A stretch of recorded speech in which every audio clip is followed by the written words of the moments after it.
Singularity Sim presents Unintended Conflict, written and narrated by Singularity Sim. Why does conflict happen most often with those we're the closest with? You would think that because we love our family, friends, and colleagues so much that we'd understand each other enough that conflict wouldn't be necessary. But now I realize that because we show each other our vulnerabilities and flaws is why most major conflict occurs. With strangers, people are reluctant to open up to them and try to actively avoid conflict constantly, unlike with those we know all too well. When I was younger, I learned these lessons the hard way in many horrifying events that happened around that time. My name is Aurelia, and I'm a young woman who recently graduated from college. I'm writing this memoir of sorts to finally come to terms with my traumatic experiences I went through in my childhood. I think that expressing how I felt in writing honestly, I can finally put it past me and move on to the next stage of my life. While what follows are scary and threatening events, this is not a typical horror story, but rather the results of much unintended conflict and how the consequences of abuse can spread far beyond the lowly victim. For most of my life up until I was 8 years old, my childhood was pretty normal. I had loving parents, good friends, and a typical educational routine. But after my dad died of a stroke unexpectedly, my mother, Margaret, changed for the worse. She began to drink more and more until she became a full-on alcoholic. She always had a drink in her hand of some sort, and was always perpetually drunk. I can never really tell when she was sober, if ever. But sadly, her downward spiral didn't stop there. Because she somehow saw my dad in me, she started to take her grief and frustrations out on me, like I was responsible for him being gone. It started with just yelling and being more strict than usual, before evolving into extreme verbal insults and beating my ass every time I did something she didn't like. She'd constantly blame me for her problems and say awful things like, "I wish you were never born," or "I hope you go to hell and die." What's even worse was that she always showed a favoritism towards my younger brother, Wyatt, even before everything started going downhill. She always liked how he was younger, cuter, smarter, and nicer than I apparently was in her eyes. Once Dad died, however, she began to practically worship him, always thinking he could never do anything wrong, or make me take the fall for his mistakes, or even do all of his chores and never allow him to help me. Despite this, I never resent him for it. He always looked scared of her and gave me faces of pity and worry. Plus, he sometimes helped me out in secret when Mom was asleep, so it wasn't all bad. This went on for a few years, with each passing one increasingly in turmoil and abusive interactions.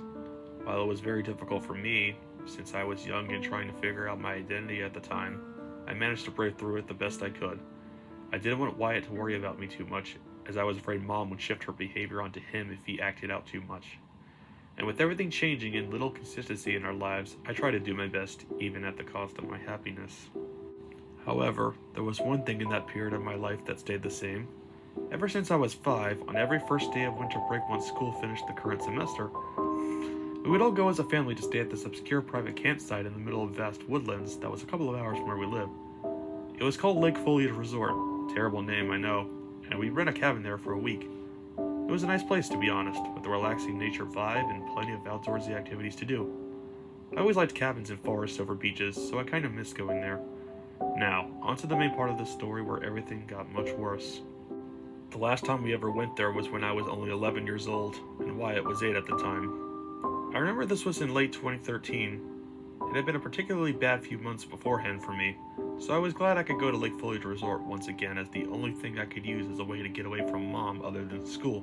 I never knew exactly why Mom kept going, though I guess it had something to do with remembering Dad and the fact that she could drink a lot more than usual and no one could bother her. I also remember Wyatt being glad he could hang out with his older sister some more, which made me feel better. And so, we left to go there during our usual week in mid-December.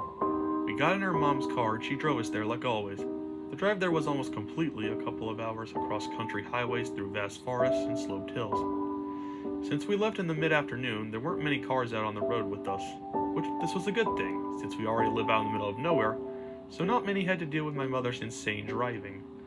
She was unfortunately drunk when driving us, and we couldn't do anything about it, due to our ages and lack of knowledge on cars, despite how dangerous and illegal it was.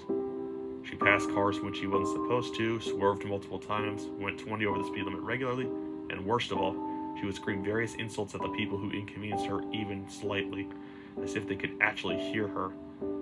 She would say terrible phrases such as, "Move it, goddammit!"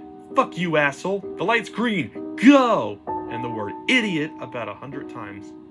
Looking back on it, now, we were so young and she didn't care about how uncomfortable we felt about it at all. It's horrifying to think how she could have easily killed us dozens of times, and all we could do was bear with it and hope we didn't get unlucky. Putting aside the dangerous driving, we got there at our usual time, about 5 p.m., when the sun was beginning to set. While Lake Foliage may have had resort in its name, it's actually pretty obscure. Barely anyone knew about it since no one lived around there for dozens of miles and it only got maybe 20 visitors a year at most. A rotting wood sign down a pretty long gravel road marked where the property was.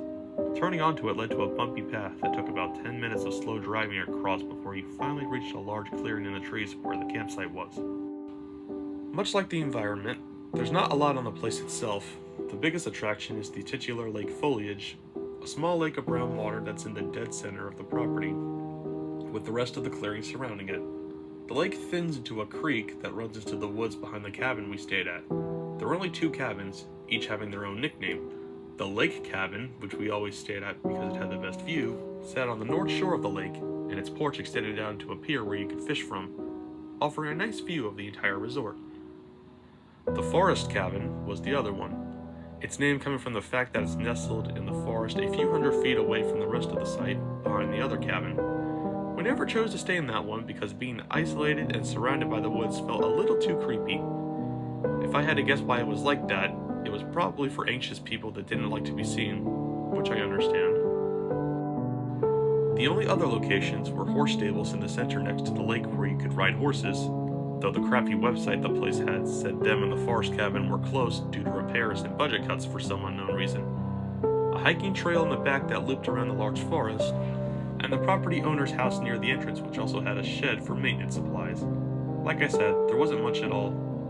Wyatt and I would fish, ride horses, hike in the woods, swim in the creek, and watch scary movies in the cabin late at night while Mom would drink until she passed out.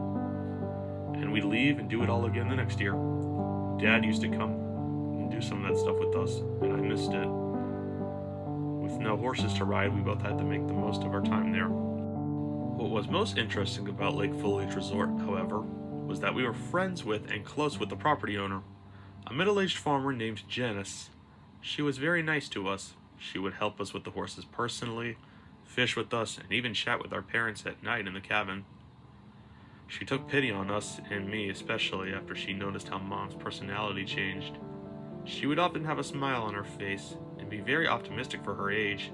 You could tell she loved her job, and since we were the only constant visitors she ever had, we were always the only guests there at a time. She felt like family to us. Me and Wyatt always used to look forward to seeing Janice, since she would make us feel even better about coming. Stopping and parking by the clearing's entrance, we all got out of the car and stretched our bodies after sitting for so long. Wyatt then read ahead to Janice's house, where guests had to pay and sign in a logbook at the front desk in order to get the keys to the cabins. Not wanting to draw my mother's wrath, I ran after him before she could yell at me about nothing. "Wait up, Wyatt," I remember saying.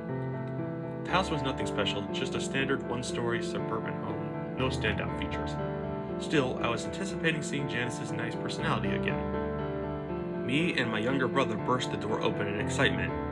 Janice looked up from her chair at the front desk in her living room of sorts and smiled upon seeing our faces. Wyatt waved at her and said, "Hiya, Janice," happily. I smiled and waved as well. Well, it's nice to see you 2 kiddos again," she responded eagerly. It always puts a smile on my face to see my most valued guests every year around this time. A moment later, Mom followed in after us, rudely shoving me aside to step closer to the desk, not bothering to ask if I could move politely. An uncomfortable and slightly annoyed look was on Janice's face for a second before it gave way to another smile as she said, "And hello to you too, Margaret. Ready to sign in and relax at the lake cabin again?" My mom didn't say anything at first. "Sure, let's get this over with. Maybe I can finally get some peace and quiet," she answered after an awkwardly long pause, slurring her words from being drunk. She proceeded to pay and sign her name in the logbook. The whole time, Janice was staring at her intensely, creating a very unusual tension between them I've never seen before. Perhaps she got tired of her behavior at last? While Mom was busy doing her grown-up business, Wyatt tried to make conversation with Janice to keep the civility up. He reached up and rested his hand on the counter, asking, "So, why did your website say that the other cabin and horses are no longer available? Did something big happen?" She answered immediately, like she was prepared to respond to that very inquiry. "The forest cabin's under maintenance and renovations," she stated objectively while shrugging. "As for the horses, business has always been kinda low. I can't afford to keep taking care of them anymore, you know. Too bad they went away so soon." She looked frustrated and sad for a moment before following up with, "Doesn't matter now. Your stay here this time will be full of interesting memories and eventful nights, I'm sure of it. It'll still be a lot of fun," in an uplifting tone. This reassured him, and by extension, me as well. My mother finished shortly after that exchange, and we said goodbye to Janice, feeling grateful for her hospitality. We got back in the car, and she drove it up to our cabin after a few minutes, before parking it, and we began to unload our luggage. The cabin itself was nice for the low price we were paying to stay at it for the week.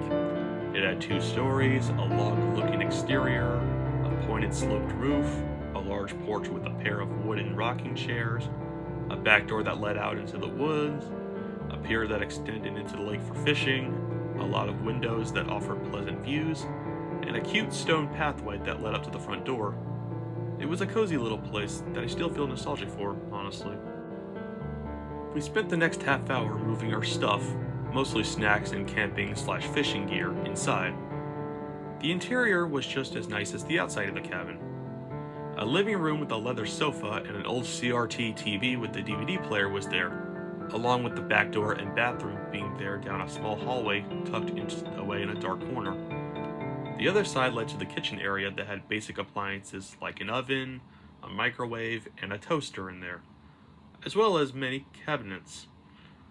In the back of the kitchen, a door leading to the laundry room and basement was also present, but me and Wyatt never went down there because we always thought it was too scary and dark. And in the center of the inside, a large staircase that was connected to the wall of the living room led up to the second-story loft, where 2 king-size beds were located for sleeping and a large window that offered a natural gaze outside. I was admittedly a little creeped out by that space in the pitch dark of night while trying to fall asleep, but sharing the loft with my brother helped. Mom used to sleep in the beds, but then she switched to the couch downstairs, where she could fall asleep after drinking more easily. Regardless, it was a fun little getaway house to temporarily live in. It was dark by the time we finished unpacking and settling in, about 8 p.m. It was difficult finding a place to safely rest our fishing gear, with no thanks to Mom, who just sat in the living room and did nothing to help us at all. Once it was done, we all just decided to go to bed earlier than usual, mainly due to us being tired from the trip. Besides, we had an entire week, so a little extra rest couldn't hurt, could it? We all slept the first night through without any issues and woke up later the next morning, feeling good about the full night of rest we didn't usually get. Wyatt and I decided to spend our first day fishing at the pier right outside near the lake, while our mom mostly sat inside and watched the very limited selection of channels on the TV. It's also important to note that due to the extremely far out from civilization setting of our vacation spot and the lack of other people nearby, there was literally no real cell reception to speak of, and we didn't have cell phones at our ages, so we couldn't call or text anyone or even be on the internet. So, playing outdoors with each other was all we could do. We caught a few small fish the whole day we sat out there, but not much. The lake didn't have a lot of wildlife in it, due to it being so small. We always threw the fish we caught back into the water, as we didn't like to hurt animals. Besides that, we just chatted and confided in each other about our lives. It was a good use of our time. When evening came, we both went back inside and ate a few snacks before getting ready for bed, with Mom already passed out on the sofa, vodka bottle in hand. I took the right side loft bed facing the staircase, as I did the previous night. After a few minutes, Wyatt shut off the lamp that sat on the nightstand in between our beds, plunging the cabin into near pitch-black darkness, with only the moonlight from outside the windows providing any source of illumination. It didn't take Wyatt long to fall asleep, his breathing slowing as a sign of unconsciousness. Once a little while passed, I felt my eyes getting heavy and could feel myself starting to drift off. That's when I heard what I swear sounded like distant footsteps crunching on leaves a distance away from where we were, and it vaguely hinted at coming in my direction.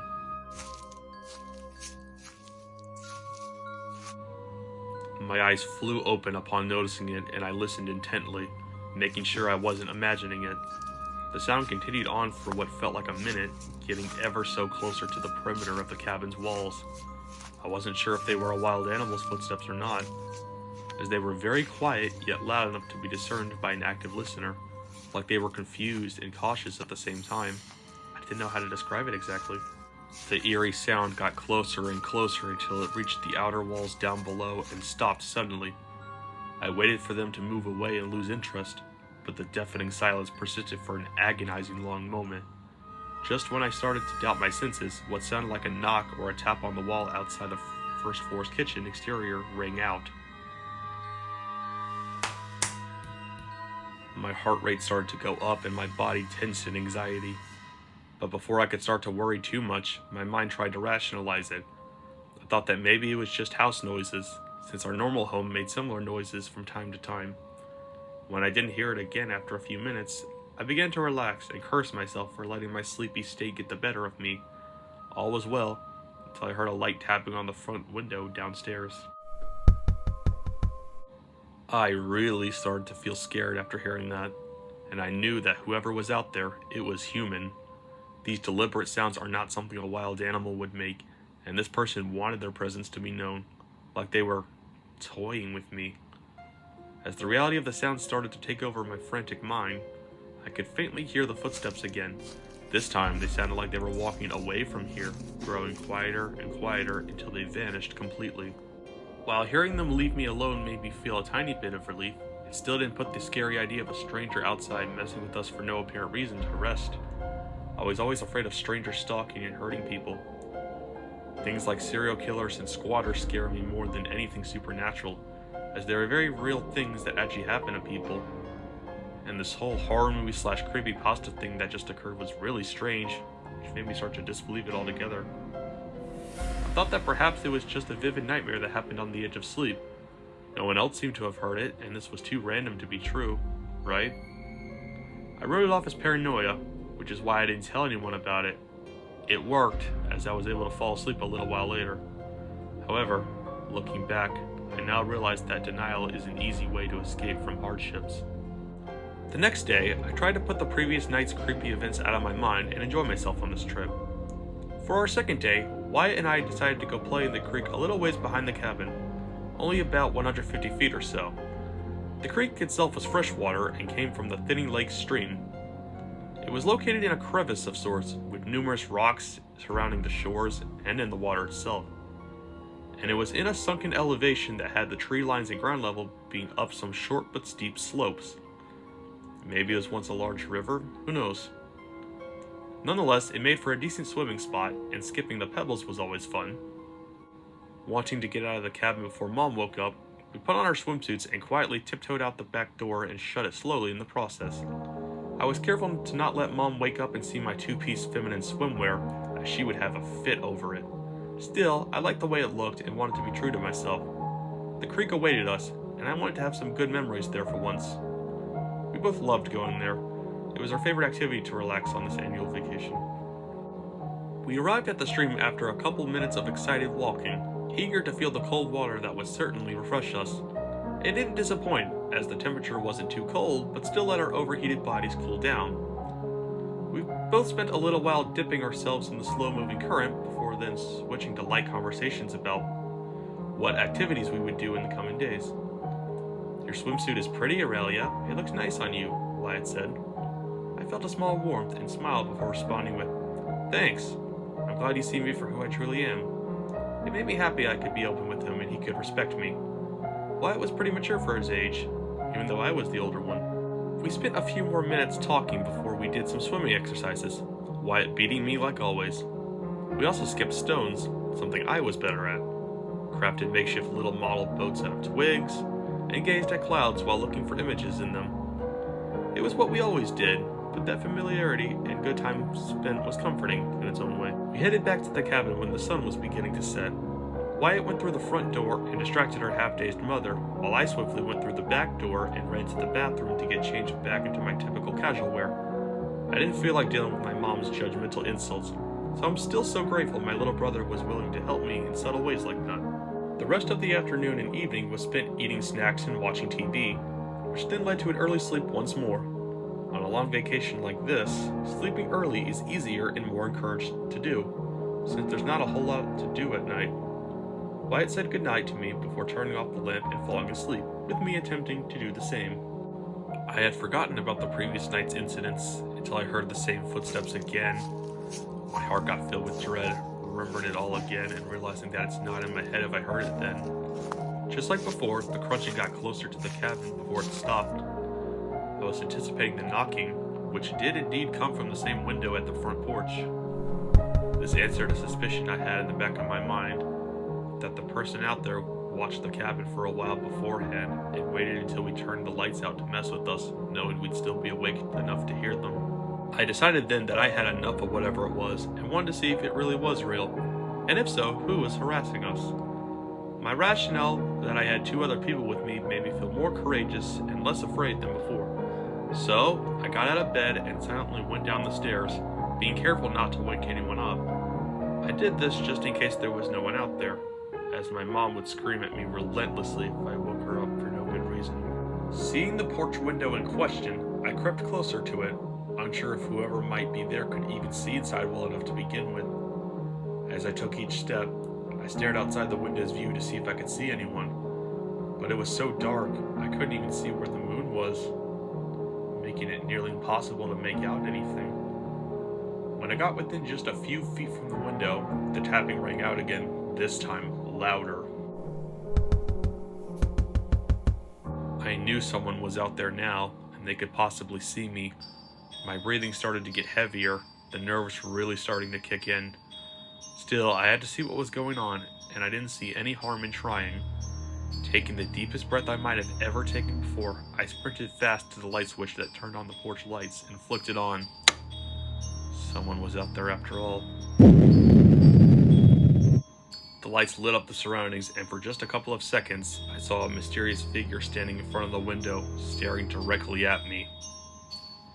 They were wearing a black cloak that concealed their entire body, paired with a blank white mask that covered their entire face, with no human features except eye holes on it, a hood that covered the top and back of their head, black gloves and boots, and they were wearing what appeared to be night vision goggles over the mask, similar to the type hunters wear.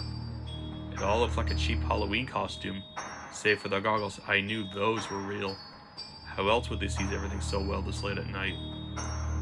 Barely got a good look at them before they ran out of sight and off the porch swiftly, fleeing into the woods and its darkness within, and making a fast running sound in the process.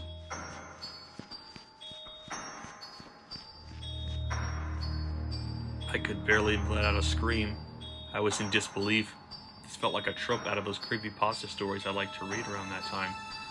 Nevertheless, I had to tell someone, which led to me running up the stairs, not caring about how much noise I made, to wake Wyatt. I called his name about 10 times and shook him until he woke up. He rubbed his eyes and groggily said, What is it? While yawning. I saw someone outside, I nervously replied. They had a mask on and they were knocking on the window, watching me. This caused him to sit up straighter and he gave me a worried look as he turned the lamp on. But before either of us could say anything else, I heard angry stomps coming up the stairs. I sighed in tension, knowing what was going to happen. You just had to wake everyone up, you worthless little shit! Why are you making all this racket so late at night? Mom yelled. She stared me down with her typical immature and hate-filled face, still red from being hungover. I gasped in shock before answering. I saw someone outside. They were... I don't want to fucking hear it! You're just making it up to get attention! She coldly interrupted. You should be more like your perfect little brother. At least he doesn't wake everyone up for such stupid reasons. Now, go the fuck back to sleep. I don't want to hear another word out of you for the rest of the night. She pounded back downstairs, and I heard her lay down on the couch again before I could protest further. Dumbfounded and feeling unseen, I looked at Wyatt, his worry still being there. He got back under his covers and whispered, Don't worry about her. She's just under the influence. Maybe you're just tired from everything. I'm sure everything will be alright. Quietly. Despite his sympathy, I was a little saddened he didn't believe that I saw that person outside. I know what I saw. There's no way it's a simple nightmare or hallucination. But not wanting to cause any more arguments, I watched silently as he turned off the lamp and went back to sleep. Eventually, I climbed back into my bed. I wanted to prove to them both that what I saw was real, but I didn't have any evidence. I didn't even know if the intruder wanted to hurt me or not. I couldn't figure out why they were stalking us. They seemed intent on only doing it at night for some reason, possibly because they could get away with it easier. Lacking many alternatives, I chose to wait and see what would happen. If it escalated, I would try to explain it to Wyatt or maybe Janice later. So, maybe because I thought that the trespasser had had their fun and would back off after scaring me and being seen, I was able to fall asleep determined and ready to face whatever would happen next. When morning came and I felt a little better, I decided I would go hiking on the forest trail for my activity on that day. I wanted to go alone that time, as I wished to get away from Mom and Wyatt so I could have some time to think to myself about what was going on. I put on some hiking shoes and warm clothes before sneaking out of the back door early that morning prior to either of them waking up. I wasn't worried about being attacked by that intruder due to me being very cautious about my environment and doubtful they would risk getting caught during the day. I walked along the trail for what felt like half an hour, listening for anyone coming and gazing at the gorgeous autumn leaves and sloped hills that popped up the further I went out. The trail looped around the surrounding forest before it headed back to the start near the other cabin, forming a giant multi-mile circle as the main path. It was a very enjoyable sight in nature, despite my anxiety about what happened last night. As I neared the end of the trail loop after a couple of hours, I stopped dead in my tracks when I heard a sound that sent chills throughout my whole body. Footsteps approaching me from the opposite direction. My face froze in fear and my courage instantly dried up. Unsure of what to do next, I stood in place and waited to see who was walking towards me. Relief entered my body when I saw Janice come into view from the trail's bend. I sighed and put on a smile, happy to see her. I thought that I could tell her about the intruder right then and there, seeing that it was a good opportunity to do so. I waved to her and said, "Hey Janice, I need to talk to you about something." She perked up once she heard that, replying, "Oh, it's you. Nice to see you out here. I was just taking a stroll, like you, I assume. What is it? You can talk to me about anything," with a wider smile than me. I nodded and stepped closer to her. When I got beside her, I kept walking down the direction I was before, and she silently changed her course to accommodate it, and we both walked side by side to the end of the trail as we conversed further. I saw this person in a creepy mask and costume stalking us late last night outside our cabin. It really freaked me out, I continued. They kept knocking on the window, harassing us, but my mom and brother don't believe me. Do you know anything about this? Could they be living out here somewhere? She turned to look at me and gave a confused expression. It's pretty scary. I'm sorry that happened to you, but I've never seen this person you've mentioned. I don't think they'd be hiding anywhere around here. There's nowhere to do so, she stated neutrally. Internally, I felt a little disappointed. I detected a hint of disbelief in her voice, which made me feel stupid. I know what I saw sounds ridiculous to see in real life, but I still didn't feel like I made it up in my head or something. The more I tried to rationally think about how the intruder could stay around here, the more I began to doubt myself. Maybe everyone was right. I mean, no one else saw them, and I was tired. We had just reached the tail end of the path then, right back at the entrance to the clearing. And that's when I saw it, the forest cabin. It looked similar to the lake cabin, but it was only one story on small stilts that had a more typical front porch and lacked a stone path of any kind. It looked like it was in true disrepair after all, with what looked like all the windows and doors boarded up, mold covering the outer walls, and unswept leaves covering the roof that showed a lack of care to the building. It was about a few hundred feet from where we were standing. I pointed at the rundown cabin and said, "What about there? Could a trespasser live there while it's out of use and no one's checking on it?" Janice gave a long and intense stare at the cabin, thinking to herself for a moment before responding. She put a hand on my shoulder and comfortingly said, "I highly doubt it. I boarded it and locked it up so tightly that nothing could get in or out. I did that as a precaution for that same worry you're having now. Don't worry, no one's living around here and nothing bad will happen to you," in an uplifting tone. I thought about what she said, and I suppose it made sense. She was the property owner after all. But deep down, I was grateful she was so nice to me and wanted to ease my concerns, even if she didn't believe me. We reached the end of the trail, and we said our farewells as I headed back in the direction of the cabin, being late afternoon by then. Janice's reassurance was starting to work, as I felt better and started to believe more and more that no one might have really been out there. Even if someone was following us, what could they possibly do? There's nothing to steal, and they would have to go somewhere else eventually. With this newfound encouragement, I felt like I could finally be at ease and sleep well that night. That evening, I planned to do what I did the previous nights and wait for Wyatt to turn off the lamp and listen for any sounds to see if they would continue. When the cabin was plunged into darkness and Wyatt and Mom were fast asleep, I listened to the sounds outside to hear anything unusual. At about the usual time the footsteps occurred before, I heard absolutely nothing, except the crickets chirping in the grass. This finally made me put my fears to rest.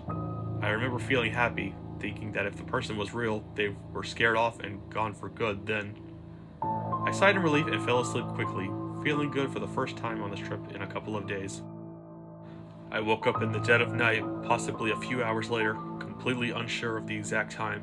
I don't know exactly why I was awake, but I felt very uneasy, like someone was watching me. I'm not sure how, I just sensed someone besides Wyatt was in the loft with me. I sat up slowly and squinted into the darkness in front of me, trying to adjust my eyes to see better. I spent a few minutes doing this, still having trouble making out anything at first. I saw them shortly after, 2 faint green circles hovering in front of my bed. I stopped breathing and my eyes widened in extreme fear. They just stayed there, not moving or anything, like a painting on the wall. Wanting to confirm if this was real once and for all, I chose to do something that took all of my boldness and energy. My quivering hand reached for the lamp and I braced myself for what was to come. The night vision goggle lenses still not moving. A click of the light switch instantly brightened up the room, revealing the same figure from the previous night. They were standing right over the foot of my bed, staring directly at me and not reacting to anything at all, including the light that was just turned on. Once I processed what I was seeing after about a second, I screamed in panic as loud as I could. It was so loud it hurt my ears, likely the loudest sound I've ever made in my life. The intruder then burst into a sprint at the sound that led them to go down the stairs so quickly they were out of sight in just a second. Light yet speedy footsteps echoed until they reached the ground floor, before then proceeding to go through the kitchen area and ended in a door opening and slamming shut. It all happened within 5 seconds. I knew where they went to hide, the basement. It had to be there. That was the direction where the sound came from. By the time Wyatt sat up and looked at me in fear, the footsteps had stopped. I was hyperventilating, in shock at what I'd just seen. And just like last night, this was followed up with an angry pounding on each step down below. Why the hell are you screaming this late at night? This is the second motherfucking time in a row. You always ruin everything with your overdramatic bullshit, Mom screamed at me. This led me to breathe even harder and my body began to shake in anxiety. She got to the top of the steps and Power walked over to me, red fury adorning her face. I tried to tell her what I saw, but only gasps and mumbling came out. I was too scared to form coherent sentences at that moment. Blah, blah, blah, me, that's what you sound like, you pathetic little burden, she mockingly insulted. Let me guess, you saw that person that you made up last night to harm me and your precious little brother into not sleeping so you could have your own damn fun? You sick fuck, I hate you so much and I wish you were never born. I couldn't believe she could freak garbage like that in front of me, in front of Wyatt, drunk or not. Tears falling in my eyes, I tried to explain by saying, that person was standing right in front of my bed. Did you not hear them running or slamming the basement door? I think they're in there. While gasping for air, my mother just rolled her eyes and cruelly stated, shut up! Quit crying like a little baby and just drop the fucking burglar, that goddamn weakling. If you're so afraid, you can sleep on the couch down there with your mysterious friend as punishment. No one entrusts my damn sleep. Even though she was being a jerk like always, I didn't mind this suggestion. After seeing all that, I knew I wasn't going back to sleep. It would be safer watching the basement door, making sure we were safe. I got out of my bed unbearably slowly and began to head downstairs, fear still overtaking my movements. As I descended, I heard Wyatt trying to quietly take up for me. I did hear some odd noises right after the screaming. I was half asleep, so I'm not sure, he negotiated. You're my favorite child, so I know you wouldn't believe nonsense, Mom said half-heartedly. Ignore that attention seeker and just let me go back to sleep. I heard her climb into my bed and shut the lamp off as I sat on the sofa, once again making everything as dark as the night outside. My gaze then shifted to the kitchen doorway, and I remained hyper-fixated on it, listening for any sounds or sights. My mind began to wander as the monotony of the dark cabin's interior took hold of me. I used to not understand why Wyatt wouldn't go against Mom very much. Then I understood that she was scary, and trying to remain on her good side and help me out quietly was more effective for his situation. It's hard to please a tyrant and help the oppressed at the same time, after all. As for the squatter now in the basement, scary thoughts raced through my mind now that I had time to process the sequence of events. Like, how did Wyatt and Mom not hear their racket when they heard my screaming? I think it was because Mom was super drunk, so she couldn't focus on it well, and Wyatt was asleep for a few seconds after hearing it. How did they even get in the cabin without detection to begin with? There were no broken windows or doors. Maybe they picked the lock? Or worst of all, how did they know where the basement was so quickly? This implied that they'd broken in while we were asleep before and memorized the cabin's layout so they could hide better. This made me shiver in panic and focus more on waiting for any changes. Thoughts like these kept me up all night. When the slow rising sun of morning came, I didn't move an inch. I never took my eyes off that doorway once, and throughout the entire day I still watched it. Sometimes I got up and looked into the kitchen itself to make sure the intruder wasn't hiding or the basement door wasn't messed with, but nothing happened, nor did I hear any noises whatsoever. It made me feel crazy, and Wyatt was concerned all the while. All this introspection made me weigh my options, none of them being good. There's no cell reception, and Wyatt and I didn't have cell phones, so calling with those was out of the question. Even if we used Mom's, it wouldn't get through. The cabin did have a landline that could be used to call the police, but they wouldn't believe me. I've read too many horror stories to know that the person would either already be gone by the time they get there, or attack me in the meantime. It would take at least an hour before they got there, so it's no good. There's not enough evidence, since not even Janice believes me. Driving the car is out of the question, since I was only 11 and didn't know how to drive, and I couldn't run away either. There's nothing but woods for dozens of miles, and I would just get lost if that person didn't catch up to me first. I would call Janice and tell her about it, but she didn't believe me last time, and I fear if I were to take my attention away from the basement, the intruder would tap me before I could do anything at all. So like I said, no good options. They all end in failure or have very high risk. Hell, I didn't even know if they were still in the basement. I feared that if I went to check, they would just kill me quietly. I spent the rest of the day pondering these possible outcomes before deciding to wait and see if anything changed, since I couldn't do much else. Being a powerless kid sucked.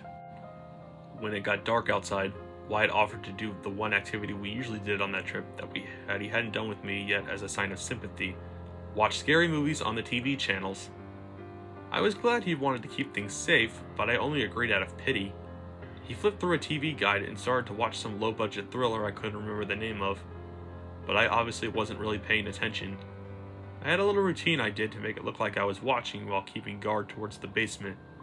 I would watch the TV for 5 seconds before then looking at the doorway for 5 seconds, keeping track of the time in my head for each one. I kept this up and it seemed to work. Wyatt probably thought I was doing it because I was scared of the movie. However, I was worried that it would lower my guard too much and something bad would happen. About an hour into the movie, it was 8 p.m. outside when I briefly looked at my watch. There were still no changes, and I had just about had enough of the painful waiting game. Feeling my neck hurt from turning my head back and forth so much, I rested it for a little bit by looking back at the TV in the direction my body was facing. At that precise moment, I wasn't worried about anything happening. I thought if they didn't come out after all this time, what would looking away for a little longer do? Out of the corner of my eye, I noticed Wyatt turned to face me, smiling. But suddenly, the smile went away and he gave a blank stare in my general direction. He then tapped my shoulder and pointed to something behind me. Terrified of why he was doing that, I instantly snapped my gaze back over to the doorway to see the masked, cloaked intruder with night vision goggles peeking their head around the corner, staring at us with no emotion or movement. I screamed quite loudly once again, this time followed by Wyatt's. At this, the intruder proceeded to bolt out from the doorway and make their way to the front porch door. They threw it open in 2 seconds, instantly undoing the locks. The door slammed on its own hinges as it opened and swung in such great force. The figure jumped over the wooden porch railings and and fled into the nightly woods, the same way as a couple of days ago.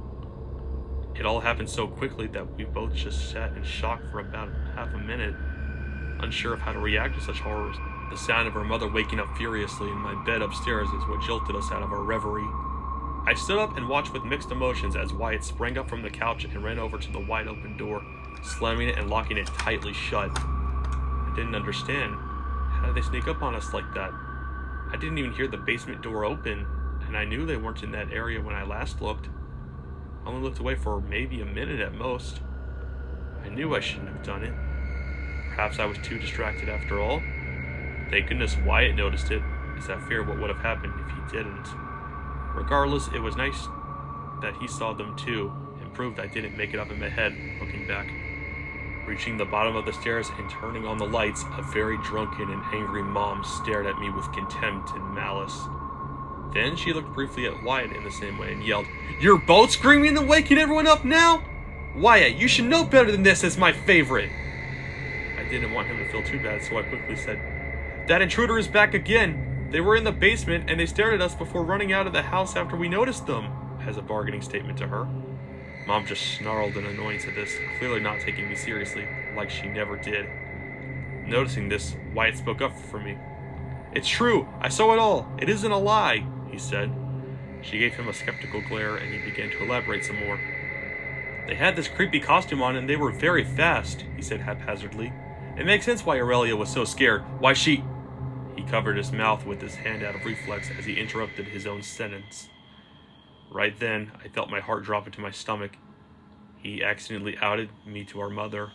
I only told him and Janice about my new name and identity, as they were the only ones I could trust fully with it. And now, I was deathly terrified of how Mom might take it. When she processed what Wyatt just revealed after a few seconds, she turned to look at me uncomfortably slowly and gravely asked, "What did you just call Aaron?" "No, don't tell me." Wyatt looked at me with extreme guilt on his face. I wasn't mad at him. She would have found out eventually. With me growing out my hair and being more expressive with my fashion and feelings, she proceeded to raise her fist at me and angrily said, "Your idiot brother thinks he's a girl? That's fucking insane! I won't have any of it!" as her face grew redder. Now that my true self was unwillingly disclosed, I felt the need to go against her and stand up for myself, regardless of the consequences. "I don't think I'm a girl, I am one. My name is Aurelia, and this is who I am and always was and always will be. I'm still your daughter, but I know myself. I'm not insane. Like it or not, you have to accept it at some point. Wyatt and Janice already have, so how about you?" I boldly declared. I mentally prepared myself as she started to shake violently, knowing that something awful was coming. "No! Your name is Aaron, not this Aurelia crap! You're my son! My firstborn! I gave you that name and carried you for 9 months!" she screamed. "And now you plan to throw that all away for your mentally ill delusions and backstab your poor mother who fed and raised you? Unacceptable! I knew you were a stupid mistake! No child of mine will be a freak of nature!" In an instant, she lunged at me, leaving me no time to block or dodge her. First, she punched me in the stomach, then she slapped me in the face. It hurt so much on my tiny body, since she was a full-grown adult. I groaned in pain as she coldly said, "This is what you deserve, you gay, cock-sucking fuckface," before kicking me in the groin. I began to whimper and fell to the floor, before sobbing escaped my mouth. She gave a hard kick to my stomach again and again, repeatedly, as she yelled, "See? You're a boy! Otherwise your balls males naturally have wouldn't be hurting you so much right now. Remember it well. And stop crying. Real men don't fucking cry like a little bitch." I didn't know how much more I could take before I passed out. Right before I could have another thought, she picked up and held my frail body in the air with such strength, strangling me at the same time. "And with that, I disown you. You're no longer my child or part of my family. I should have done it a long time ago, but this was the last fucking straw. I hope you're happy with your pathetic, shitty little life, Aaron. Wyatt has always been my favorite, and you'll never see him again. Serves you right. I'm just protecting him from your evil." She ranted with an unhinged tone before throwing me to the floor, my body landing with a thud and sliding a few inches. I crawled around for a moment, trying to let the extreme soreness and pain I felt subside. By the time I could weakly stand up, my mother started to torment me again. "Get the fuck out of here! You're sleeping outside for the rest of the trip! she demanded. And then I'm taking your infinitely superior little brother and leaving you here to never be seen again. Don't even think about trying to resist it, little fucker. This thought horrified me. I could never have imagined she would sink this low or react this violently, even with my low expectations of her. Still too weak with pain to speak much, I shook my head that showed I declined her unreasonable command. I wouldn't bow to her insane tyranny any longer. Of course, she definitely didn't like that, so she reacted by walking over past me and Wyatt maddeningly to her suitcase by the back door. I looked at him for a moment, not sure why he hadn't done anything. He just stared horrified at whatever Mom was doing, unable to say or do something. This made me sad that he wasn't trying to help me while I was getting mercilessly beat up by my own mother of all people. She spent about 30 seconds digging around in her suitcase before she stopped and pulled out something that nearly gave me a heart attack. A 9mm black pistol. This was something she wasn't supposed to have, let alone there where it was against the rules. How long did she have it? And why? I didn't have the answers. She made a show of loading it with ammunition, cocking it, and turning the safety off before then pointing it at me threateningly. She took a few steps closer to me while saying, "Do as I say for once. Get out. You don't have much of a choice," still holding the gun towards me. I stepped backwards reflexively, wanted to deny what was happening as the tears rolling down my face continued. This finally got Wyatt to snap out of his trance and hopelessly attempt to do something. He ran up and shielded me, saying, "Mom, please stop. This is too far. My big sister doesn't deserve this." This got her to lower the gun and stare at him blankly, before her angry face returned as she pointed it back at him. "You'll shut up if you know what's good for you, Wyatt. Now, get out of the way, or things will get ugly for both of you," she ordered. "And I'll make sure your big brother leaves, taking his intruder bullcrap with him." She was turning on Wyatt when he went against her too much, just like I feared. I was honored he tried to protect me, but I knew that I had to comply with her psychotic demands so no one would get hurt. And believe me, it was painful to do. Without another word, I slowly stepped back towards the front door and put on my shoes lying next to it. I then unlocked and opened the door and took one last glance at the two of them. Mom was still holding the gun at me, face red and angry as a bull, and Wyatt was looking at the floor, feeling powerless and scared to stop her. I nodded at them before shutting the door and walking off the porch and onto the grass. I heard the click of the lock as I turned my head to see my mom at the door, still having the gun in hand. I frowned as I saw her move away and shut off the lights, leaving me unable to see inside. In a way, I was like the trespasser now, but with my own family. Many thoughts raced into my mind as everything around me got quiet. It still makes me horrifyingly sad to this day that my mother hated the idea of my true identity so much that she was willing to value her own ego more than my life. Or with Wyatt, being trapped between her and me, never seeming to have a will of his own. I doubted he would come out to check on me, since who knows how Mom would react with that gun and all. I was also too scared to get closer to the cabin, worrying she might use that weapon if I got too close. And worst of all, I had no idea if that masked stalker was out there somewhere on the property with me, and I had no way to protect myself. I couldn't run anywhere or find anyone without likely being caught. Seeing no other options, I went over to the edge of the fishing pier and sat down over the waters of Lake Foliage to rest my injured body and calm myself down. I gazed at my reflection in the water below, where my feet dangled off the edge, seeing myself, Aurelia, staring back at me. At least my reflection understood my identity, I thought. I then shifted my view at the lake and at the ambience itself, absorbing the atmosphere. Numerous stars were out in the sky, along with a nearly full moon that reflected off the murky water and provided tranquility to the environment. Tall trees stood in the distance all around the place, hiding whatever darkness they held within. Light bushes lined parts of the shore and provided life to the animals that lived off them. The water itself was still and mirrored the world above it, creating a looping natural painting of sorts. The only sounds were crickets and the extremely quiet sloshes of water that lapped at the pier's stilts on the surface. And off in the distance on the opposite side, almost a straight line from where I was, I saw Janice's house. It had faint light coming from inside, implying that she hadn't gone to sleep yet. I pondered how nice it would be to see her again when I then saw her familiar figure approaching where I was from a distance. She rounded the lake's corner a few dozen feet from the cabin's porch before calmly strolling onto the pier's planks, each one creaking as they were stepped on. Even in the dark night, I could see a smile and an empathetic look on her face. She clearly saw me out there for a while, otherwise she wouldn't have come so late at night and right to the odd spot I was at. When she reached me, she sat down on the edge next to me without a word, a mutual silent understanding forming between us. "Everything all right? Saw you come out here and I thought I heard yelling. Your mom giving you a hard time again?" Janice said after a few minutes. Hard time was the understatement of the century, but I didn't want to tell her the full details. I feared if I did, my mom might go crazy and hurt somebody. So I decided to make it purposefully vague.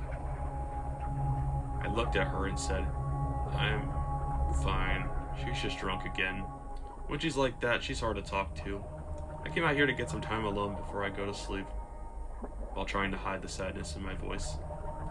I mean, it wasn't technically a lie, since I just left out the details. She nodded and solemnly stated, "I see.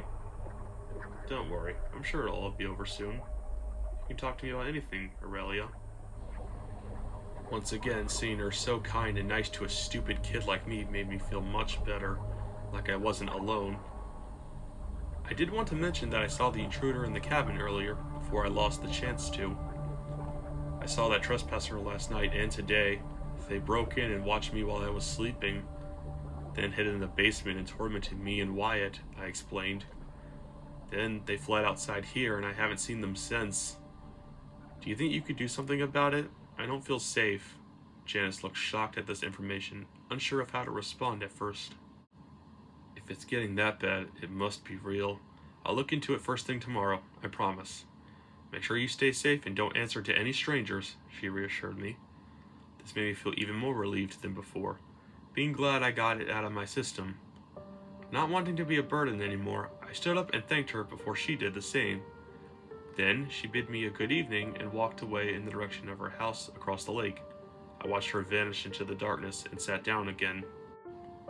Thinking back to that event, I could have asked to stay with Janice for the night, but I didn't want to bother someone as nice as her. Plus, I was only 11 and not in a good mindset. Don't get me wrong, I was still worried about the intruder, though my fatigue had overridden my fears by that point. The spot on the pier I was sitting at felt more and more comfortable by the minute, and not sleeping for over a day was starting to catch up to my young mind. I tried hard to keep my eyes open, but it's so hard to succeed. Besides, the crickets and other calming noises didn't help. When I was on the edge of sleep, right before my mind slipped into unconscious mode, I swear I heard footsteps similar to the ones outside the window the previous nights. But it was too much for me to resist, and I blacked out at some unknown time in the middle of the night shortly after. I awoke to what I assumed was the next day when the sun was beginning to set, oddly enough. I was still lying on the old boards of the pier where I was before I fell asleep. Grateful I didn't roll into the water and drown. I hastily checked my watch. The time read 5:30 p.m. I slept through the whole night and day, basically. I stood up, and gratitude for my safety came into my thoughts once I realized that I was unharmed and the masked person was nowhere in sight. Next, I decided to take a risk and see if I was still locked out of the cabin. I thought that maybe Mom had calmed down and we'd back to her normally passive and inattentive self again, I hoped. I spent the next few minutes calmly and quietly walking over to the porch, making sure to not be too loud or intense with how I moved. When I got to the front door, I gently tried to open it, only to find it still locked tightly. Discouraged, I huffed in frustration before deciding to try the back door. As I made my way to the back, I looked briefly in each of the windows I passed by. I didn't see anyone or anything unusual. Mom was probably resting, and Wyatt might have been reading upstairs. It relieved me to see that nothing bad happened, at least. I got to the back door and tried to open it, but the same result happened. Seeing that it was locked, I speculated that Wyatt didn't leave, since we always left the doors unlocked when we went outside. The silver lining is his safety, so I don't have to worry about that for now. I didn't want to risk it further, so I stepped away from the property and began to think about what to do next. I thought about it for a bit before I had a very risky but worthwhile idea. I was getting tired of not knowing what was going on with my masked stalker, so I wanted to get to the bottom of it. I would go and investigate the forest cabin and see if someone might have been in there after all, since I wasn't convinced that no one could possibly live there. It couldn't be too hard to go in through a window, especially if the property owner wasn't paying attention. At that point, it was the only way I could get answers quickly, as I didn't know how long Janice's investigation would take. And if I found evidence of someone living there, I would run out of there and tell Janice. Simple and safe as it could possibly be for a risky plan. With that, I took a deep breath and mental preparation before setting off in the direction of the other cabin. It was getting darker as I made the short journey, the sky turning from orange to purple. The trees seemed to grow bigger with the shadows the coming evening casted upon them. The crunching of leaves my feet made seemed to grow louder as I went further, like if my fear was making it worse somehow. Even though the distance was only about a quarter of a mile from the cabin, it felt like forever due to the anticipation of what might happen. After what was probably about 20 minutes, I finally saw the forest cabin in sight. It looked exactly the same as it did before, creepy disrepair and all. From what I could tell, at that distance, none of the boarded up windows and doors had been tampered with. I knew I wouldn't be able to pry those off, since I lacked a tool to do so and I wasn't physically strong enough. So I tried looking for another way inside. I got closer and started to walk around the cabin in a circle, looking to see if there were any openings I could see. After a couple of minutes of no results, I saw something odd. Facing the front door, one lone window on the right side of the cabin wasn't boarded up, but instead simply closed shut, unlike the others. Seizing this small chance, I walked up to it and examined it closely. The frame was dusty and moldy, with the glass pane itself being so old I couldn't see anything inside at all. I ran my hand across the frame's base and saw what looked to be a latch that was meant to lock the entire window in place. Steeling myself, I unhooked it and lifted the window open after a few grunts and some force. I peered inside and squinted my eyes to see into the darkness, vaguely making out the shapes of tables and cabinets of what appeared to be a kitchen area similar to the other cabin. Right before I could start to climb inside, a large pair of hands grabbed the base of the frame, making a slamming sound in the process. I screamed at the top of my lungs and sprinted out of there as fast as I could when I saw them. I didn't want to stick around to see whoever was there. My suspicions were confirmed. There was someone living there. As I made it to the cabin's property edge near the tree line, I glanced back to see what appeared to be a tall, thin man climbing out of the window and staring at me. I was too far to see what his expression was, but I knew it probably wasn't good. This only made me run faster, wanting to get back to the lake cabin. It would take me too long to get to Janice's house, so I took my chances going back to where Mom and Wyatt was. After about 15 seconds of me running faster than I ever had before in my life, I heard the man start to run after me, many leaves crunching behind me a good distance away. This was what made me know that he was the figure stalking me, and he wanted to hurt me. Why else would he chase a child like me? Luckily, I was still a good distance away, so I was safe for a while, even if his chasing and frantic steps sounded desperate. It was almost completely dark out then. I would lose my ability to see well if I didn't make it back in time. The chase felt like it went on forever, with nothing but endless trees and leaves everywhere, and my pursuer slowly catching up over time. I just hoped that I was almost there, since I was too frantic at that time to know how far I'd gone. I didn't dare look back again, fearing that doing so would cause me to trip or slow down because of lost motivation. In about a third of the time it took while walking there before, the lake cabin finally came into my sight. Being almost right at my destination made me run even faster, adrenaline kicking in. I practically jumped onto the porch and began hammering on the front door, sharp banging of my fists hitting the wood that rang out as I screamed, "Let me in! Open the door, please! I'm in danger!" An agonizing long 10 seconds passed with no indication of a response. Mom might have been asleep, but it was also likely Wyatt was too scared to come to the door. Not wanting to wait any longer, I decided to resort to desperate measures. I jumped over the porch railings and ran around to the back door. I knew it would be locked, so I thought the window next to it could be used to get inside. My hands frantically grabbed the window and tried to lift it open, to no avail. I knew I had to smash it open at that point, so I grabbed a nearby large rock the size of a baseball and started to bash it against the glass. A quite loud bang erupted, with a large crack forming in the glass pane. I was lucky the glass was very cheap and fragile at that moment, I hit it again, even more cracks forming. Just before I was ready to swing the rock once more, I heard the footsteps finally start to reach the end of the tree line. He had almost caught up to me.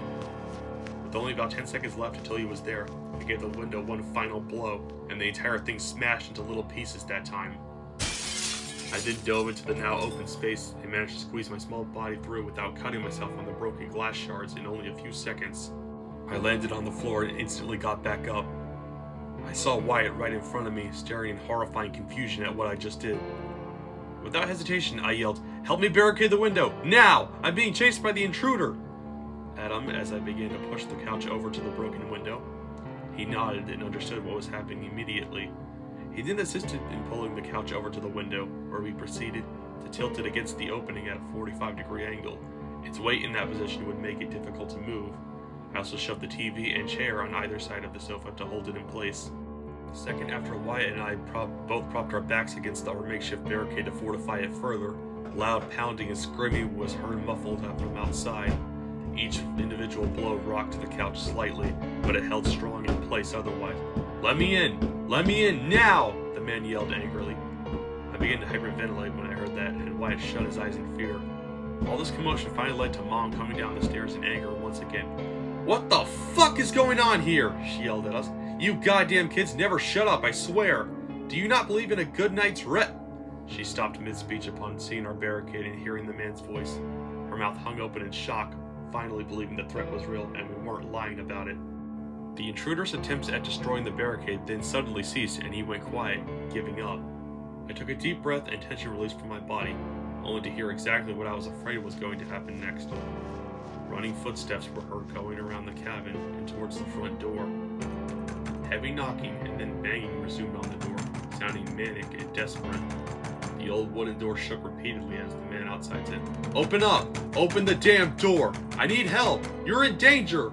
with a frustrated and loud voice. I didn't know what this guy was thinking, pretending to be someone hurt and asking for help. He chased me through the woods, broke into the cabin, stalked me, and now was trying to break down the door. It was obviously a trap, and I wasn't going to fall for it. The banging then turned into kicks, each one more powerful than the last. The door started to shake on its hinges and bulge outwards. I knew it wouldn't hold for long, since it was old and the man seemed pretty strong. However, I was frozen in terror. I had no idea what to do, and it seemed Wyatt didn't either. There wasn't any time to move the barricade over, and standing against the door would just injure us and put us within his grasp. Before we could all think anymore, a final kick hit the door that caused it to splinter and fly open in full force, and I prepared to run if anything dangerous happened. In the now open doorway, the porch lights revealed the man in full detail to me at last without his costume. He was very tall and unusually thin, like he was starving and hadn't eaten in weeks. And he had old, worn-out, baggy, casual clothing that looked like he had been wearing for a long time. He also smelled awful, likely not bathing for who knows how long as well. He had a tired, vengeful-looking glare on his face, full of facial hair that was unkempt and unshaven. He took a single, determined stride forward and looked like he was going to say something, but was then interrupted by a loud popping sound that rang throughout the whole room. The gunshot pierced his left shoulder, causing him to stumble and fall backwards, his head hitting the floor as a result. A small amount of blood trickled out from the wound as he lay on the floor, not moving. However, I could still see him subtly breathing, so he wasn't dead, just unconscious. I whipped my head around to see my mother holding the same illegal gun that she threatened me with last night, pointing it at the doorway for a few seconds before lowering it and giving off a blank expression to me. Seeing the threat was over, I sprang into action and loudly said, "Wyatt, help me drag him into the basement so we can keep him there until help arrives. Call Janice afterwards. She can help with the aftermath." He instantly ran over to the intruder's body, and I did the same. We each grabbed an arm and dragged him into the kitchen area, before I opened the door and we pulled him into the laundry room area near the basement door. Then, we carefully brought him down the steps in the dark basement, not wanting to hurt him too much and get in trouble. We left him in the middle of the floor down there, and we raced back up the stairs before proceeding to barricade both the basement door itself and the lower door leading to the laundry room it was contained in with furniture and other objects, as neither of them had locks for some unexplained reason. Afterwards, Mom and I took guard in the kitchen to watch the door and listen for sounds while Wyatt picked up the landline and began to call Janice. While he was talking on the phone in a panic, Mom finally started to talk to me for the first time since she basically threatened to disown, abandon, and murder me. "Why did you leave that fucking psycho here? He could have killed us, you stupid dumbass!" she yelled. "He was trying to hurt me. I told you I wasn't making it up," I retorted. "This was the only safe place I could get to. Do you not care that he could have killed me? I can't believe how heartless you are, as my own mother!" She sneered and began to somehow pour herself another glass of whiskey despite the extreme situation, saying, "Honestly, it'd be better if you were dead. I don't want to have a confused freak like you as a son. You should have died, instead of your father. A monster like you doesn't deserve love or sympathy," before she downed it in just a few loud gulps. I felt like crying after hearing that. She really thought she was in the right, and there was no convincing her otherwise. At least her true feelings about my dad's death came out at last, putting the speculation to rest. While I was glad she helped take down the intruder, I still didn't like that she had a gun for that purpose. I feel like she's used it before, but I can't put my finger on it. Nonetheless, I lost all sympathy towards her in that moment. She was a lost cause to me. After just 5 minutes, Janice arrived on the property, having run all the way from her house across the lake. She looked very worried and interested once she entered the cabin. Wyatt pointed in the direction of the kitchen, saying, "He's in the basement. We barricaded it, just like I said over the phone." Interested, she briefly stepped in there to take a look. She came back a few seconds later and turned to face our mother. "Have you been drinking again, Margaret?" she asked harshly. "I saw the bottle on the counter there. You should really stop that.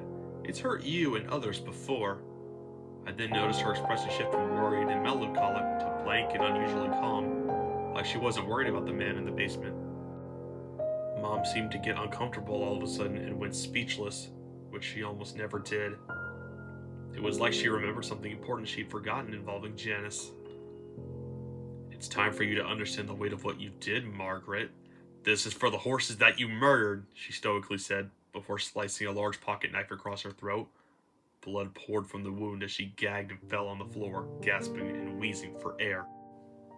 Both Wyatt and me screamed in horror as we watched her mom's body writhe around in her own blood, life slowly fading from her eyes.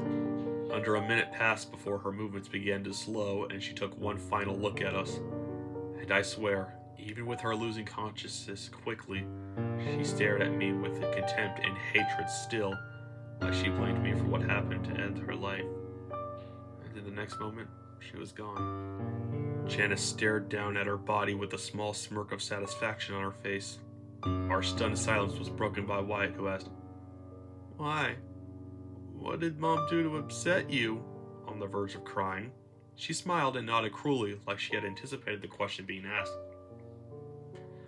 "Last year, on your previous trip here, your mother used her illegally bought gun to kill both of my horses in cold blood," she explained while getting angrier. "I think it's because I told her about the no alcohol rule I have here and took away her booze as punishment when I visited this cabin to speak to her about it. I know it was her. I found a bottle of beer in the stables next to my beautiful horses' bodies." Her face then twisted into a snarl of rage and grief. Cleaning the blood off her knife, she ranted, "I can't believe she would do something so evil out of revenge. All just because of her stupid drink she was addicted to. And now I must kill you and your sister too." I had no idea Mom did something so horrible. I did remember Janice visiting us in our cabin late at night the previous year. She didn't ban us because we were such good friends with her. She forcefully took her alcohol, and I think I can vaguely recall a drunken Mom screaming and going outside in the middle of the night while I was half asleep. The gunshots must have been too far away to hear. She either kept it a secret or didn't really remember herself. But I turned my attention back to the last sentence Janice had just said to us. There was still much I didn't understand. "Why kill us? We didn't do it. We're innocent," I stated. She rolled her eyes and pointed the knife at us threateningly. "You're related to her and you allowed her to hurt others, so you're definitely not innocent. All of you already left by the time I found my horses dead, but I knew you'd come back the next year. You always do. It gave me plenty of time to prepare," she said in self-justification. "I'm willing to risk it all to avenge them. Of course, using that cheap Halloween costume and scaring you in the night was part of the fun. It'd be too easy to just quietly kill you. It'll be a long time before anyone finds out what will happen to you, if ever, Aurelia. So, Janice was the intruder and the one behind it all. It was too much to take in at the time. Getting more horrified at our plans, I nervously asked her, "Then, what about the man in the basement? Was he in on it as well?" Only half expecting an answer. She stepped closer to us and responded with, "Levi? No, he was a red herring, you could say. Months ago, he was a guest staying in the forest cabin, a rare type, and I thought that holding a prisoner would be a perfect way to deceive you. He was the perfect candidate to let your guard down and blame, a drifting nobody that no one will miss or remember. After all, I couldn't have you suspecting me and ruining my plan. Also, I told you about the cabin situation so you'd unlock the window I fed Levi from later when you got too curious. He'd follow you to get help and you'd predictably blame him. I knew it would happen. It was fun to see." It was hard to believe that Janice was really that cunning and sadistic in regards to that plan to hurt us. She'd been planning it for a year and pretended to love us so she could trick us into killing everyone. It made me sick. My trust became fractured and my resolve began to waver. I may have hated my mother, but I didn't want her to die. In a way, I felt responsible for her death. If I just paid more attention, she might be alive right now. I couldn't believe I didn't suspect Janice one bit, since it seems more obvious she was behind it all in retrospect. Her convenient appearances/conversations with me, her knowing the layouts of the cabin and having keys to get inside at night since she was the owner, the correlations with appearances of her masked identity, the only unblocked window on the forest cabin having a lock on the outside, and the subtle direction she steered me to releasing Levi and being misled. I hated myself for not figuring it out sooner, but I can't change the past. Then she stopped and stood still in front of Wyatt, who was shivering in fear. "Now there's only one last part of my plan. Let's see if you can catch up to me and rescue your brother before I kill you both," she said playfully. In the next instant, she swiftly snatched Wyatt up, covering his mouth and lifting his legs up. He kicked and squirmed, but her adult grip was too strong for an 8-year-old to resist. I tried to block her path as she began carrying him to the door, but she shoved me on the ground without much effort. I saw her put on her night vision goggles she took out of her from her jacket pocket as I lay on the floor, unable to get up. She then sprinted off with my little brother into the darkness, his muffled screams disappearing fast. Knowing I didn't have much time, I stood up and began to search around for anything to stop her with. That's when I realized she had forgotten something crucial: Mom's gun. She put it back in her suitcase, the usual spot, after shooting Levi. I dove forward in the corner and practically ripped the zipper off, finding it in about 10 seconds. I took it out and examined it. The safety was on and it had ammo, just how I needed it at that moment. I had to rescue my brother. There was no time to get help or run away. His life depended on me, and I wasn't going to let another family member die. Realizing I also needed to see out there, I ran to the kitchen to search the drawers for a flashlight I knew was somewhere around there. Right as I found it, I heard a sound I didn't expect to hear: the basement door opening and the barricade coming apart. I remembered that he was an innocent man that was shot, so I dismantled the other barricade quickly and opened the door. There was Levi, standing in the dark opening, clutching his arm in pain that was still bleeding. I felt bad seeing this, since he really did need help after all. And seeing his thin body and ragged appearance made more sense that he was being held prisoner for months. He stumbled out and said, "Thank you. That insane owner drugged me and I woke up a prisoner in my own cabin. She cut the electricity, water, and access outside completely. She stole my car, too.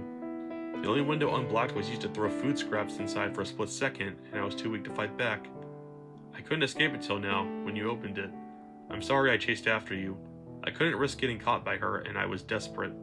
I should have explained things more clearly and not have been so impulsive," while looking at me and limping. I took pity on him and replied with, "It's fine. I'm sorry you were shot. She deceived us all. Do you need help?" Levi shook his head and took a deep breath to suppress the pain he felt.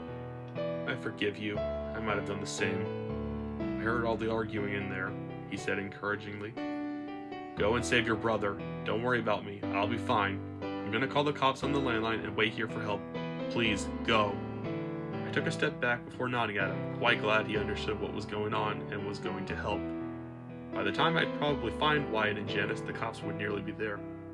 I grabbed the gun in one hand and the flashlight in the other before I ran out of the cabin and into the darkness, turning on the light at the same time. I spent longer talking and helping Levi than I would have liked, so I couldn't hear Janice or footsteps anywhere around me. But judging from the direction I heard them first run off while I was searching for the gun, they were headed towards the forest cabin. And it made sense. It was in the middle of the night, so a dark house that had no electricity provided perfect hiding spots and tactical advantages for her to attack me. She obviously wanted me to go there, and I didn't have much of a choice. To say I was very afraid to go in there was a massive understatement, but I had to save Wyatt. I'd never forgive myself if I didn't. I ran in a frenzy in the direction I remember it being in. The flashlight's field of view bobbed rapidly as I sprinted faster than ever before, even faster than earlier the same day in the opposite direction. I was also careful not to trip, and I held the gun steady, watching for anything strange. The adrenaline of fear and Wyatt being in danger fueled me to get there quite fast, in only 5 minutes. The forest cabin's door was wide open, and the wooden planks that boarded it up were lying on the porch next to it, confirming my suspicions. Besides that, however, I didn't see or hear any signs of human activity. It was still and looked somehow even more abandoned than before. My heart rate and heavy breathing went through the roof, but I still trudged closer anyway. I was careful to not call for Wyatt's name or to step too loudly, since Janice could be waiting to strike nearby and I didn't want to give myself away too much. I knew my flashlight would be seen, but I had no choice at that time of the night. I took one step across the front door's threshold and was instantly hit with a disgusting smell. Piss and shit. It reeked all across the inside of the cabin. I gagged and struggled to keep the flashlight facing forward. Being locked in there for months without a working toilet, going on the floor was inevitable, and I pitied the foul place's prisoner. Still, the stench was hard to ignore, so I switched to breathing from my mouth, that way it wouldn't be as strong. Focusing on the rest of the surroundings, I pointed my flashlight elsewhere. When I took more steps inside, my circular light source came across what appeared to be a living room. However, besides a dusty sofa, it was completely empty. I then pointed the light straight ahead and saw 3 shut doors lining the living room wall. I assumed these were 2 bedrooms and the bathroom, if I was going off with my comparisons with the lake cabin correctly. They didn't look tampered with at the moment, so I turned right and went into the large doorway accompanying it. I saw a large table and many empty cabinets in there, and knew I was in the kitchen I peered into earlier. And I even saw the unblocked window that was still open from the floor directly in front of me. It's scary to think that Levi was fed terrible scraps from it for months. Then I shined the light at the dark corner in the kitchen and saw what was most likely the door to the basement there, in the same place as the other cabins. I just had a certain feeling that Janice and Wyatt were waiting for me down there. I cast aside my fear and yanked the door open, revealing a small laundry room just like the other one. I moved past the useless washing machine and dryer, heading to the door that contained the stairs. Psyching myself up for potential danger, I pulled it ajar briskly and proceeded to go down the steps at quite a fast pace, as the longer I took to get down there, the more time the attacker could strike. The old wooden stairs led to a large concrete room that contained the power, water, and heating units of the cabin. At first, I didn't see anyone at all in sight. A slight flash of movement was then picked up by the light, and I pointed it towards the dark corner on the far wall. It was Wyatt, who was peeking out from behind a large concrete column and looked terrified. I didn't see him before that, since he was hiding, like Janice was toying with him as well. "Wyatt!" I instinctively said in reaction. I immediately regretted it when I heard something move behind me in the direction of the alcove under the staircase. I whipped around to see and saw Janice, in full costume that time, mask and goggles and everything. Before I could aim the gun at her, she rushed at me and tackled me onto the ground. The flashlight and gun clattered to the floor, limiting my sight. Thank goodness the gun still had the safety on, or it would have accidentally fired. She pinned me down and stared into my face through the soulless lenses of the goggles, saying, "Looks like you caught up to us, but you're too late. You're finished. You failed to rescue your brother, and for that you shall now die and pay for your mother's sins," in a muffled and threatening voice. She then pulled out her pocket knife she used to kill Mom with, and I shut my eyes in fear, bracing for the painful death I would surely endure. Thankfully, it was interrupted by Wyatt screaming, not scared screaming, but a rage-filled charging scream. He tilted his head down lower as he charged at her in full force, using his body as a battering ram. They both collided, with Janice falling to the floor, finally letting go of me. Wyatt knelt down briefly from the attack before standing up and taunting, "Take that, psycho! Don't hurt my big sis! Catch me if you can, coward!" He proceeded to bolt up the stairs as she struggled to get up and reorient herself. About 5 seconds after he exited the basement, she started to chase after him, and I heard a very quiet, grunting scoff as she ran past me. She made a huge mistake ignoring me as I reached for the gun and flashlight at the same time, picking them back up and chasing after her within a few seconds. I flew up the stairs as fast as I could, though I lost sight of the two. While going up, I turned the safety off the gun, which I knew how to do because of seeing my mother do it. When I reached the kitchen, I heard a door creak open. I knew they didn't go outside, since I didn't hear any leaves crunching out there, so it could be only one of the 3 doors in the living room. I marched into the room with determination as I stared at each of the possible choices. The door on the left was still shut, but judging from the horrible smell, it was the bathroom. I didn't think anyone would willingly go in there, even to hide. The door in the middle was also shut, which made it unlikely, but not impossible. The door on the right was cracked open, which it wasn't before. I knew this was the one, and Wyatt was likely in there, hopefully away from Janice. I moved towards it and felt a sudden rush of anger at that murderer. "You're killing us because our mom killed your horses? That's hypocritical. You're literally worse than her," I said loudly. "We loved and trusted you so much, and you betrayed us. I'll end this conflict to rescue my little brother, whether you like it or not, Janice." I knew it might give away my position, but I was so fed up with her atrocious actions that I didn't care. I had the gun and therefore the advantage, so I was less afraid than before. Someone had to stop her, and I had to repay Wyatt for rescuing me in the basement.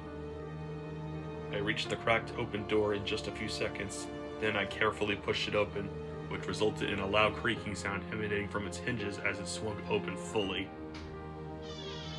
Cautiously, I took a couple of light steps inside the room and saw that it was a bedroom. A messy unmade bed, a nightstand with a lamp, a boarded up window, a dresser, and a barren open closet were all that was inside.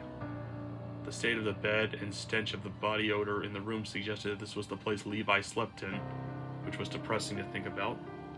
I scanned the room with the light, but didn't see anyone in there. Then I realized there was one hiding spot that was possible in the room, under the bed. I got on my knees and bent down to look under it. I angled the flashlight correctly and saw Wyatt's face right near the edge of the bed frame, eyes wide with terror. I smiled briefly, and he did too. But then his face shifted to horror as he appeared to have seen something I didn't. "Look out! Behind you!" he yelled while pointing over my shoulder. I heard what sounded like a growl of anger as I turned to see the masked Janice in the doorway rushing at me, knife in hand. She likely hid somewhere else in the cabin while I went in the bedroom, knowing I had my back turned and being alone with Wyatt. But I was more prepared this time, so I cocked the firearm near instantly, aimed it, and pulled the trigger. An ear-shattering bang echoed across the cabin, being the loudest sound I'd ever heard before. The bullet pierced through the mask and hit Janice square in the center of her forehead. When it struck, her lunge was halted mid-stride by the force of the projectile, before she then fell face-first onto the hardwood floor right in front of me, a small amount of blood seeping out of her wound. She dropped her knife and her body then became still, likely being killed instantly. Once I saw all this, I breathed a sigh of relief and set the gun and flashlight down, panting in anxiety as well. I had mixed feelings about what I'd just done.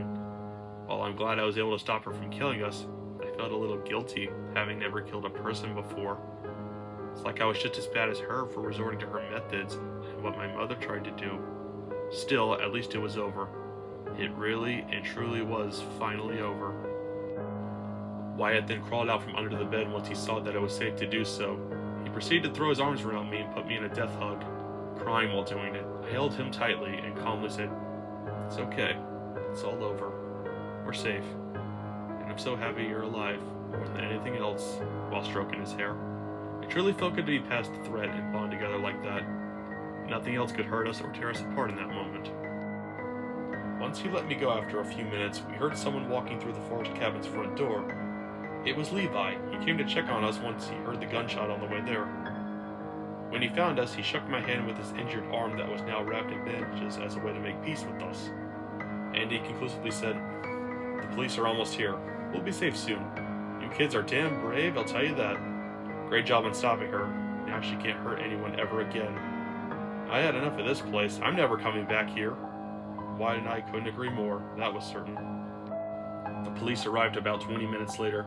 They gave all 3 of us a ride to the local police station, where we gave our testimonies, with Levi's finally placing the blame on Janice that was unclear otherwise. Then we were able to leave and go home. Our stuff was retrieved from the site by law enforcement a little while later. The police closed Lake Foliage Resort for good after their investigation was finished, to never be visited again. Also, both cabins, Janice's house, the unused horse stables, the signs, and any other evidence of the property once existing was torn down and destroyed. No one wanted to buy the land, so it became untamed nature, which was a fitting end to the place, in my opinion, even if I somewhat missed it. After the funeral for Mom, which I attended out of obligation even though it made me uncomfortable, me and my little brother were sent to live with our aunt and uncle on my dad's side of the family. They were very nice and felt like proper parents, which led to us living with them for the rest of our childhoods in a warm and accepting environment. I still felt a little bad about killing Janice and liking my new guardians more than my dead mother, but I learned that it's okay to choose who you love, since good relationships should be mutually beneficial. I may have killed somebody, but it was to save someone I love, and that's justifiable reason enough. And my mother hated me and didn't love me anymore, so I don't think she deserves my respect. We also stayed in touch with Levi, who became a good friend to our family, his funny and warm personality winning people over left and right. He found a job at the nearby hardware store in my hometown, which worked well for his fulfillment. He also accepted my true identity openly and with great affirmation, making me respect him even more than I already did. He reminded me of my late father, which makes me think that he would also accept me for who I was today, if he were still around. As for Wyatt, we stayed even closer than ever before since then. He and I fully trust each other even to this day, with us confiding in each other about our issues, and we help each other out when the going gets tough. He got a career in engineering once he graduated high school, which likely came from his ingenuity in his encounters with peril on that trip so many years ago. I'm glad he's my younger brother, and he's glad I'm his older sister. A perfect exchange of equality. It's been 10 years since everything happened at Lake Foliage Resort, and I finished writing this memoir with peace of mind. As a fresh college graduate in general studies, I know a lot about many different topics, but writing about past abuse and trauma isn't one of them. So it's so euphoric to finally write this all down and move on from it. A lot of terrible stuff may have happened, but I'm proud of the person I am today. I have a great family now and people who I can trust. Things I lost for a while. And the things I learned about how abuse affects many others besides the direct targets, and how most bad conflict is unintended with the ones we love the most, are invaluable to both my current character and the point of this long story. While most of the conflict with strangers is harmless, much of the conflict with the ones we are close with can be far more devastating. Because they're not done on purpose a lot of the time, the effects can spread to other innocent and close relatives with much greater ease. When that happens, it's best to get to the root of the conflict and figure out how to make sure it doesn't happen again in the first place. The intentional and unintentional can mix up and affect each other, making them tricky to resolve. And even the intentional conflict can create unforeseen consequences that can create even larger unintentional conflicts that hurts everyone. When that happens, it's best to not hurt others and take accountability for the abusers. This advice and rhetoric may not be perfect, but if not taken seriously, it can destroy people's lives, like it nearly did mine. Conflict is inevitable, though abuse is even more so.